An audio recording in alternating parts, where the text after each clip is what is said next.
நாம் இன்றைக்கி காலையில் எழுந்திருக்கிறோம் அப்படின்னு கேட்டால் நம்முடைய கணக்கில் இன்னைக்கு இந்த தேதி 2ஆம் தேதி 6 மணிக்கு 2024 அப்படிங்கிற அந்த 6வது மாதம் 2024 இத்தனை மணிக்கு எழுந்திருக்க வேண்டும் என்ற அட்டவணை அவன் கையில் இருக்குது. அதனால் எழுந்திருக்கிறோம். ஒருவேளை எழுந்திருக்கக்கூடாதுன்னு இருந்து என்ன பண்ணியிருப்போம், 6 மணிக்கு எழுந்திருக்க வேண்டிய நாம் எழுந்திருக்காமலே கிடப்போம். அப்புறம் நேரம் கூட கூட என்ன நடக்கும் என்பது எல்லாருக்கும் அறிந்த ஒன்று.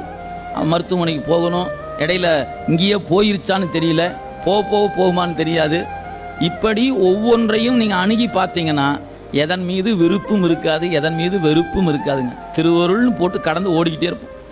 இதெல்லாம் தெரியாததுனால தான் ஒவ்வொன்று மீது பற்றை வைத்து அழுந்தி அழுந்தி அழுந்தி அழுந்தி துன்பப்பட்டுக்கிட்டே கிடக்கும். எங்கெல்லாம் பற்று அழுந்துகிறதோ அங்கெல்லாம் துன்பம் இருக்கிறது. அது மறந்துடவே கூடாது.